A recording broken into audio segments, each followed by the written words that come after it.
Land resources and agriculture, भू संसाधन और कृषि। इस चैप्टर में दो हिस्से हैं। एक हिस्से में आप पढ़ोगे कि भूमि क्या होती है और उसका यूज कहाँ कहाँ हो रहा है। पहले तो पढ़ेंगे कहाँ हो रहा है और फिर पढ़ेंगे कि जो लैंड यूज है वो चेंज कैसे हो जाता है समय के साथ साथ। ज़मीन ज़रूरी नहीं है कि आज आप ज़मीन को जिस ढंग से यूज कर रहे हैं वो फ्यूचर में भी वैसे ही रहे। समय के साथ साथ लैंड की यूज का पैटर्न बदल जाता है। तो ये एक टॉपिक रहेगा, इसमें 1 या 2 दिन हमारे लग जाएंगे। उसके बाद आएगा एग्रीकल्चर, भारत की खेती, और सबसे लास्ट टॉपिक आएगा इंडियन एग्रीकल्चर की प्रॉब्लम्स। ठीक है, वो सबसे इम्पोर्टेंट हिस्सा भी रहेगा चैप्टर का। मोस्टली क्वेश्चन वहाँ से हर साल ऐसे टाइप आ ही जाता है। तो चलो करते हैं शुरुआत। नंबर 1 कहता है बेटा लैंड रिसोर्स। अब लैंड क्या है? हमारी अर्थ का वो भाग जो ठोस है, भूमि है, जमीन का सरफेस का ऊपरी भाग भूमि कहलाता है। और इसको हम डिफरेंट पर्पज़ के लिए यूज करते रहे हैं। जैसे आप यदि नॉर्मली भी देखो तो अगर अर्थ का अध्ययन करो तो अर्थ पर 2 चीज़ें हैं, या तो कॉन्टिनेंट हैं या ओशन है। और मनुष्य जो निवास करता है वो केवल कॉन्टिनेंट पर करता है। अब नेचुरली देखें तो कॉन्टिनेंट पर 3 हिस्से हैं, या तो माउंटेन है, या प्लेट्यूज हैं, या प्लेन एरिया है। आप पॉपुलेशन का चैप्टर पढ़ चुके हैं, उसमें factor affecting the world population पढ़ चुके हो। आपको पता है कि दुनिया जनसंख्या वहाँ रहना पसंद करती है जो एरिया प्लेन है। ठीक है, अब प्लेन है तो वहाँ पर क्यों रहना पसंद करती? क्योंकि प्लेन एरिया पर एग्रीकल्चर है, ट्रांसपोर्टेशन के मीन्स बनाना आसान है, खेती करना आसान है, वाटर रिसोर्सेज उसमें स्टोर हो जाते हैं। तो इस प्रकार से आप देखेंगे कि अलग अलग एरिया में जो लैंड है उसका अलग अलग यूज किया जाता है। तो सबसे पहला तो आपका यही है कि डिफरेंट टाइप की लैंड जो है वो अलग अलग एरिया में डिफरेंट यूज के लिए यूज की जाती है, जिसको आप कहेंगे लैंड यूज। यानी जब ये क्वेश्चन आप लिखोगे, अपने नोट्स बनाओगे या अपने पेपर में लिखोगे, तो पहले हेडिंग डालिए लैंड यूज और सिंपल सेंटेंस लिखिए कि लैंड का डिफरेंट पर्पज़ के लिए यूज करना, that is called land use. यानी ज़मीन का अलग अलग उद्देश्यों के लिए प्रयोग करना क्या है? लैंड यूज है, भूमि उपयोग है। अब कुछ उदाहरण दे दीजिए, जैसे एग्रीकल्चर के लिए यूज करना, जैसे ट्रांसपोर्टेशन के मीन्स बनाने के लिए। भाई हाईवे हैं, रेलवेज हैं, वो ज़मीन पर ही तो होंगी। आपका कैनाल है वो भी ज़मीन पर ही होगी। आपका बस्तियाँ बसी हुई हैं, चाहे वो रूरल सेटलमेंट है या वो अर्बन सेटलमेंट है, वो भी ज़मीन पर ही तो हैं। तो या जैसे आपका स्कूल ही लगा लो, आपका प्लेग्राउंड लगा लीजिए, ये भी तो किसी न किसी ज़मीन पर ही हैं। तो ये सब एग्जाम्पल हो जाएंगे लैंड यूज के। ठीक है, तो इसी प्रकार से नेक्स्ट आता है इसकी कैटेगरीज। तो जो भी हमने एग्जाम्पल लिए हैं इसको आप आगे ऐड कर दोगे। यानी पहले आपने हेडिंग डाला लैंड यूज, उसकी डेफिनेशन दी, उसके कुछ ब्रीफ एग्जाम्पल दे दिए, फिर आप हेडिंग डाल लोगे लैंड यूज कैटेगरीज।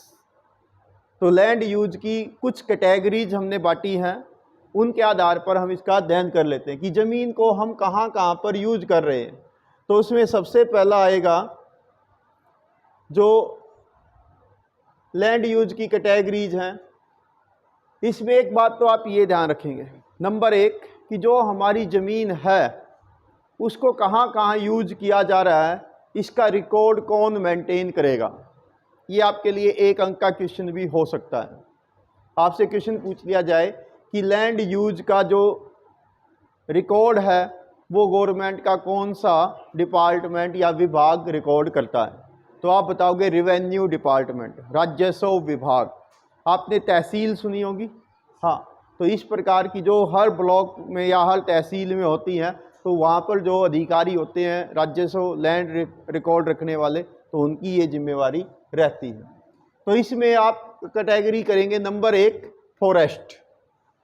पहला लैंड यूज होता है बेटा नंबर 1 फॉरेस्ट।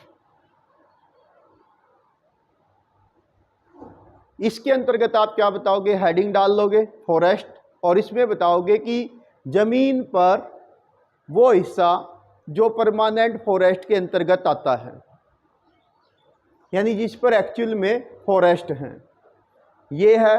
प्लस इसमें एक बात आप और वो भी डाल लेंगे कि फॉरेस्ट के अंतर्गत वो जमीन भी आती है जो नोटिफाइड की गई होती है फॉरेस्ट के लिए।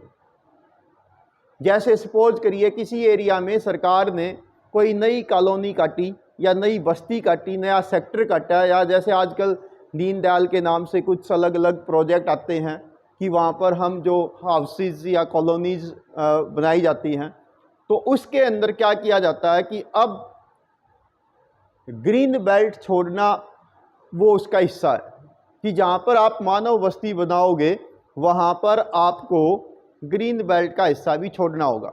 ग्रीन बेल्ट का मतलब कि जैसे जैसे बस्ती डेवलप होती जाएगी तो हम वहाँ पर गवर्नमेंट की तरफ से या डेवलपर की तरफ से वहाँ पर प्लांटेशन की जाएगी, यानी वो ज़मीन भी अब राजस्व रिकॉर्ड में किसके लिए है भाई, फॉरेस्ट के लिए। तो इसके अंतर्गत आप ये दोनों चीज़ दे दोगे, यानी एक तो वो एरिया जो एक्चुअल में फॉरेस्ट के अंडर में है, ठीक है, एक तो इसमें वो आ जाएगा कि जो एक्चुअल में फॉरेस्ट के अंडर में है, और एक वो एरिया जिसकी डीमार्किंग की गई है फॉरेस्ट ग्रोथ के लिए, यानी फ्यूचर में वहां पर आप फॉरेस्ट लगाने वाले। जैसे एक एग्जांपल आपको और देता हूं, जैसे आजकल नए हाईवे बनाए जा रहे हैं, तो नए हाईवे जब बनाए जा रहे हैं तो उसमें एक नियम ये भी ऐड किया गया है कि नए हाईवे के दोनों तरफ आप प्लांटेशन करेंगे, तो वो एरिया वो बेल्ट भी प्लांटेशन के अंतर्गत या फॉरेस्ट के अंतर्गत आ जाएगी, ठीक है। तो ये इसमें रहेगा। सेकंड कैटेगरी है बैरेन या वेस्टलैंड, बंजर भूमि, ठीक है, या जो किसी भी पर्पज के लिए अभी यूज नहीं की जा रही, वेस्ट है, ठीक है। तो इसमें क्या आती है, ऐसी एरिया जो अभी वेस्टलैंड के रूप में, जिसका नॉर्मली यूज नहीं है, वहाँ पर कोई हिली टेरेन्स हो सकती है, यानी वो पहाड़ी एरिया हो सकता है, वो कोई डेजर्ट हो सकता है, ठीक है, या वो कोई रेवाइंस हो सकता है। रेवाइंस का मतलब ऐसे बीहड़ हो सकते हैं, जैसे आपने चंबल के बीहड़ सुने होंगे, ठीक है। उत्खात भूमि भी इसको बोल देते हैं, कटी फटी भूमि, यानी जहाँ पर रिवर बहती रहती है और उसके कारण बहुत ज़्यादा इरोजन हो जाता है, तो ऐसी ज़मीन वो वेस्टलैंड में हो सकती है। और भी जैसे कुछ एरिया ऐसा भी हो सकता है जो फ्लड के अंतर्गत आता रहता है, जिसका हम किसी भी प्रकार से उसका यूज नहीं कर पा रहे हैं, वो फ्लड के अंतर्गत है, तो उसको भी हम इसी कैटेगरी में शामिल कर सकते हैं। तो दूसरी कैटेगरी ये है। इसमें फिर बाद में ये भी हो सकता है कि हम इसका कहीं ना कहीं समय के साथ थोड़ा बहुत इसका यूजेज होने की संभावनाएं भी हैं। जैसे एक एग्जाम्पल है, हिमालय की बेल्ट में आपने +1 में पढ़ा होगा, तराई एक ज़मीन है, बाबर और तराई आपने +1 में पढ़ा होगा, ठीक है। तो तराई जो थी वो पहले, आज से लगभग 50-60 साल पहले, ये कहिए कि आज़ादी के बाद तक वो ज़मीन एक प्रकार की बंजर ही थी, यानी वो फ्लड एरिया के अंतर्गत आती रहती थी। पार्टीशन हुआ, बहुत सारे लोग उस एरिया से यहाँ आए और उनको वो वाली ज़मीन अलॉट की गई, और उन्होंने बड़ी मेहनत करके दूसरे ऊंचे स्थान से वहाँ पर मिट्टी डाली गई और उसको एग्रीकल्चर लैंड में कन्वर्ट कर दिया गया। आज वो भारत की सबसे फर्टाइल ज़मीनों में से एक है। तो इस प्रकार से लैंड यूज समय के साथ चेंज भी हो सकता है, ठीक है। तो दूसरी कैटेगरी ये है। देखो करना क्या है, वेरी सिंपल सा तरीका है, हेडिंग डालिए, उसको थोड़ा डिफाइन करिए और उसका एग्जाम्पल पुट करिए, ठीक। नेक्स्ट तीसरी कैटेगरी है land put to non agriculture use. ऐसी जमीन जो यूज तो आप कर रहे हो लेकिन नॉन एग्रीकल्चर में कर रहे हो, यानी उस पर खेती नहीं कर रहे, वैसे यूज कर रहे हो। जैसे सपोज करो मैं आपको एक एग्जांपल दूं, जहां आप क्लास में बैठे हैं, स्कूल में बैठे हैं, विद्यालय में हैं, तो ये भी तो ज़मीन यूज हो रही है। जहां आपका घर है वो भी तो यूज में है, जहां आपका बस स्टैंड है वो भी तो यूज में है, जो आपका रेलवे स्टेशन है वो भी यूज में है। जहाँ रेलवे लाइन आपने बिछा रखी है ज़मीन, तो वहाँ पर भी यूज हो रही है। एग्रीकल्चर में तो नहीं हो रही, तो बस ये आपने इसमें डाल देना है। ठीक है, तो कह रहा है कि सेटलमेंट हो सकती हैं, जैसे रूरल या अर्बन, गांव हो सकता है, शहर हो सकता है, इंफ्रास्ट्रक्चर हो सकता है, कोई भी रोड है, कैनाल है, रेलवे लाइन है, ठीक है, तो ये सब इसमें शामिल की जा सकती है। कोई फैक्ट्री हो सकती है, ठीक है, इसके अलावा कोई शॉप, मार्केट कह लो, बाजार कह लो, कुछ भी, यानी जहां पर नॉन एग्रीकल्चर यूज में किया गया है। ठीक, तो ये आप इसकी डाल देंगे। नेक्स्ट कैटेगरी है area under permanent pasture and grazing land. Next category है परमानेंट पॉस्चर, स्थायी चरागाह है। चरागाह समझते हो, जिस पर पशु चराए जाते हैं। आज भी हमारे देश में बहुत ऐसी जमीन है जिस पर हम पशु चराते हैं। बाहर देशों में भी होती है, जैसे आपको किसी स्थान पर मैंने पढ़ाया था कि अमेरिका में बड़े बड़े जो चरागाह होते हैं उसको रेंचीज कहा जाता है, और अर्जेंटीना में एस्टेंसिया कहा जाता है। उनके पार्सल बना दिए जाते हैं, यानी टुकड़े टुकड़ों में करके उसको कांटेदार तार लगा दिए जाते हैं कि आज पशु यहाँ चरेंगे। हमारे देश के अंदर ये थोड़ी ओपन होती है, यानी ये पंचायत की ज़मीन होती है एक प्रकार से, ठीक है, तो जिसके ऊपर परमानेंट पॉस्चर है। देखो ये आ गया ना, ये विलेज पंचायत इसको गवर्न करती है, उसके द्वारा ही ये ओवन्ड होती है, यानी उसका ओरिजिनल मालिक राजस्व डिपार्टमेंट में इस परमानेंट पॉस्चर लैंड का पंचायत होती है। पंचायत, गांव की जो भी पंचायत होगी वो उसकी ओवन करेगी, ठीक है। और इस जमीन को नॉर्मली हम इस नाम से भी जान सकते हैं, कॉमन प्रॉपर्टी रिसोर्स। शॉर्टली इसको बोलते हैं बेटा CPR। कभी कभी आपसे पूछेगा CPR क्या है। कॉमन प्रॉपर्टी रिसोर्स, कॉमन का मतलब सबकी, साझा, प्रॉपर्टी संपत्ति, ठीक है, रिसोर्स संसाधन, सबकी साझा संपत्ति, यानी वो एक ऐसी जमीन है जिस पर सभी गांव के लोग, जिस भी गांव के, वो अपनी पशु चरा सकते हैं, ठीक है। तो ऐसी जमीन को बोलते हैं कॉमन प्रॉपर्टी रिसोर्स। इस वाले टॉपिक को आप लास्ट वाले चैप्टर में पुनः पढ़ोगे। जब हमारा इसी बुक में आखिरी चैप्टर आएगा तो वहाँ पर भी इसके बारे में एक टॉपिक आएगा कि CPR क्या है। मध्य प्रदेश के झाबुआ डिस्ट्रिक्ट में वहाँ के लोगों ने परमानेंट पॉस्चर लैंड को किस प्रकार से एग्रीकल्चर लैंड में कन्वर्ट किया, वो एक आपकी केस स्टडी आएगी, तो वहाँ पर भी आप इसको दोबारा पढ़ोगे। तो इस परमानेंट पॉस्चर लैंड को हम समय के साथ साथ अगर चाहें तो एग्रीकल्चर लैंड में, फॉरेस्ट के यूज में, या भाई कोई खेल का स्टेडियम बनाना है, उन अलग पर्पज के लिए भी यूज कर सकते हैं। क्योंकि समय के साथ अब गांव में भी पशुओं की संख्या कम हो रही है, तो वो ज़मीन जो चरागाह की ज़मीन है वो अब धीरे धीरे और पर्पज के लिए भी यूज की जा सकती है। नेक्स्ट आता है area under miscellaneous tree crops and groves not included in the net zone area. ऐसी जमीन जो विविध पेड़ पौधों के अंतर्गत है। पीछे आपने पढ़ा था फॉरेस्ट, और यहां कह रहा है ट्रीज। तो इसमें क्या कह रहा है कि अलग अलग एरिया में जैसे थोड़े खुले ट्री हो सकते हैं, जैसे आप शहर में देखते हैं भाई कोई पार्क है, रोड के किनारे किनारे ऐसी जमीन है जिसके ऊपर आपने कुछ पेड़ पौधे लगा रखे हैं, तो ऐसा कुछ एरिया हो सकता है जो विभिन्न पेड़ पौधों या फ्रूट्स के पेड़ पौधों के अंतर्गत आता है, ठीक है। नेक्स्ट आता है कल्चरेबल वेस्टलैंड, ऐसी जमीन जिस पर खेती की जा सकती है। कल्चरल है यानी कृषि योग्य है, बट वेस्टलैंड है, हाल फिलहाल खेती नहीं की जा रही।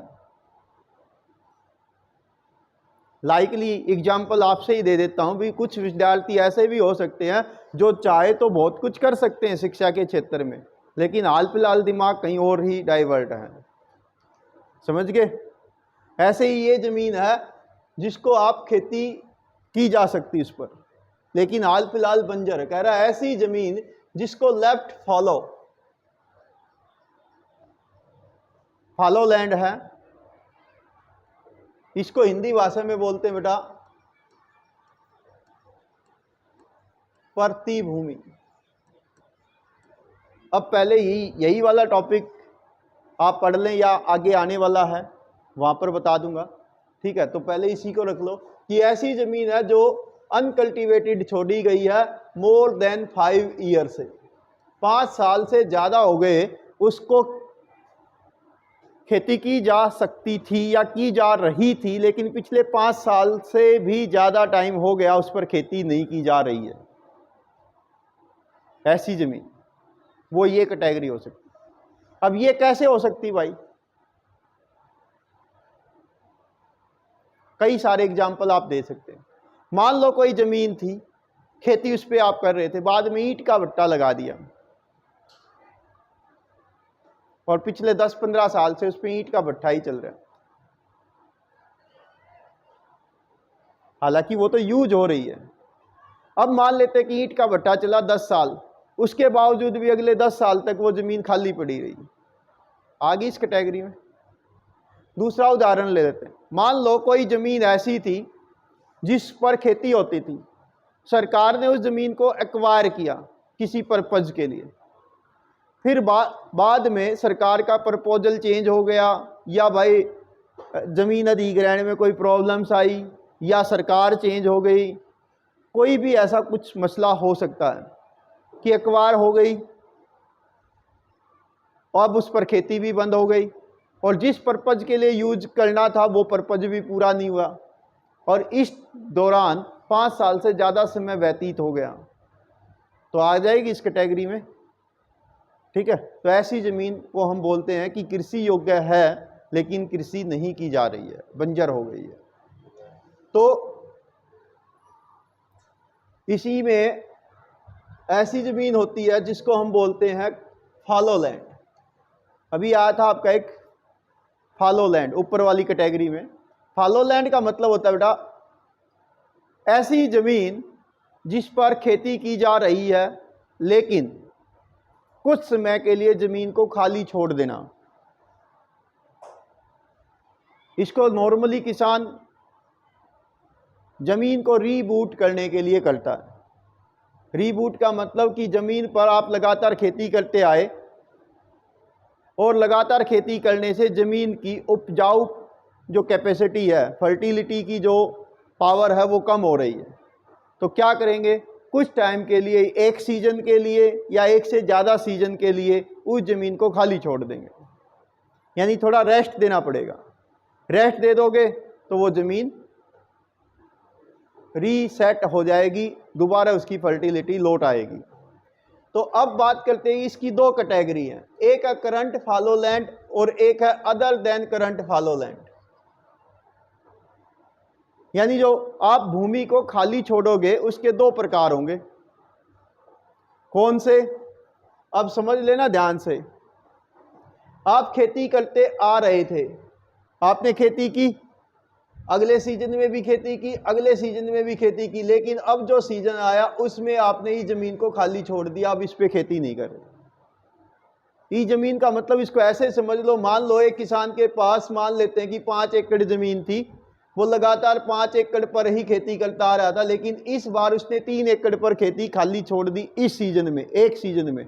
अभी वो हाल फिलहाल 2 एकड़ पर खेती कर रहा है क्योंकि उसकी रिक्वायरमेंट इतनी है। 3 एकड़ उसने एक सीजन के लिए यानी 6 महीने के लिए खाली छोड़ दिए। अब अगले 6 महीने के बाद वो इस पर फसल बोएगा, तो तब तक वो ज़मीन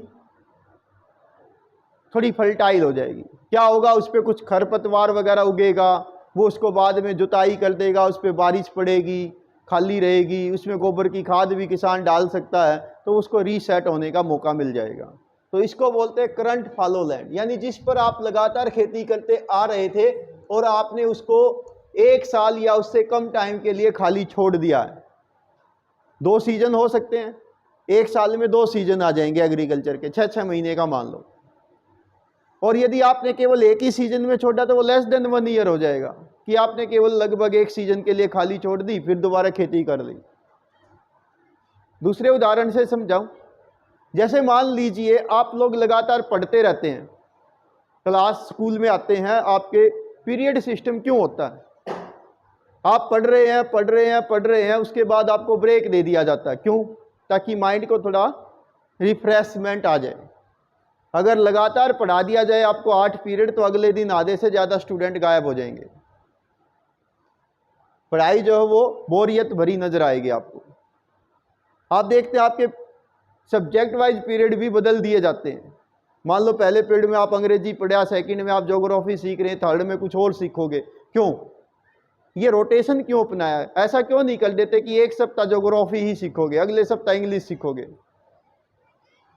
क्या होगा? जब दिमाग में एक ही जैसा डाटा लगातार यूज करेंगे तो माइंड बोरियत महसूस करेगा, थकावट होगी, कोई रुचि नहीं रहेगी। ऐसे ही यदि हम खेत में लगातार एक ही टाइप्स की फसल बोते रहें, वो आगे आएगा टॉपिक, उसको हम क्रॉप रोटेशन में पढ़ेंगे, वो भी बदलनी पड़ती। वो भी एक तरीका होता है ज़मीन को फर्टाइल बनाए रखने का।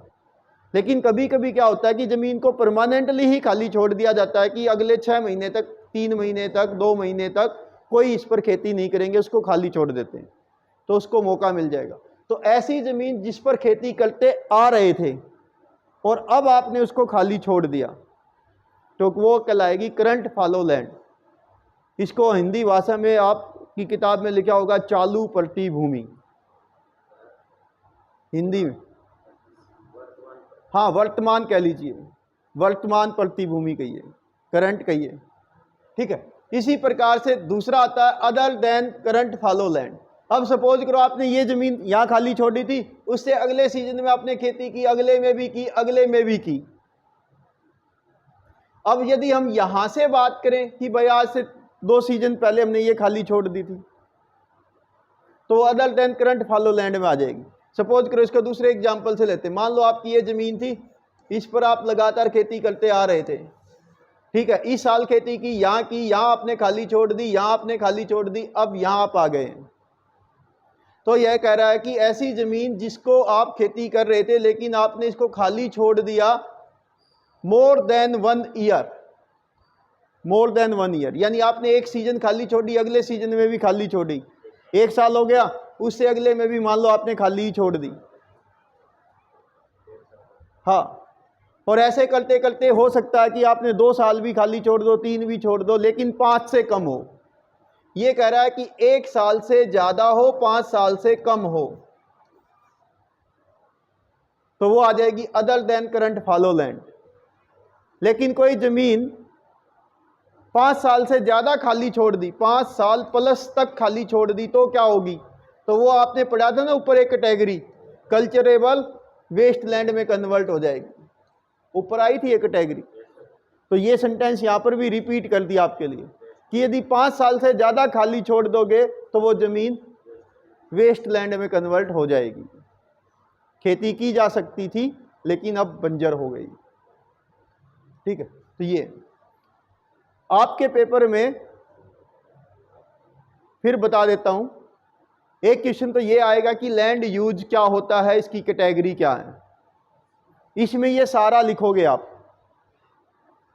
3 नंबर का अलग से क्वेश्चन आ जाएगा, current follow land and other than current follow land में क्या अंतर है। तो उसमें केवल ये 2 टॉपिक बताओगे। इस पे किसी को डाउट हो तो पूछ सकते हो। करंट फॉलो लैंड का मतलब होता है बेटा ऐसी जमीन जिस पर लगातार खेती करते आ रहे थे, अब आपने अगले 1 सीजन यानी 6 महीने या 2 सीजन यानी 1 साल, ओके, यहां तक खाली छोड़ी, अगले सीजन में आप उस पर खेती करोगे, तो ये करंट फॉलो लैंड है। लेकिन यदि आपने कोई जमीन ऐसी है जो इस सीजन में, उससे अगले सीजन में, उससे अगले सीजन में भी, उससे अगले सीजन में भी, यानी 2 या 2 से ज़्यादा सीजन के लिए खाली छोड़ दी, तो वो हो जाएगी other than current follow land, पुरातन पलटी भूमि, ठीक है, ये होगी। तो बस ये अंतर है। और अगर 5 साल से ज़्यादा खाली छोड़ दी तो कृषि योग्य बंजर भूमि हो जाएगी, ये कैटेगरी उसकी बदल जाएगी, ठीक। तो ये आपने बताना। अब लास्ट कैटेगरी बच गई इसकी, वो है नेट सोन एरिया। नेट का मतलब होता है भाई शुद्ध, ओके। एरिया का मतलब क्षेत्रफल, सोन का मतलब बोया गया, ओके।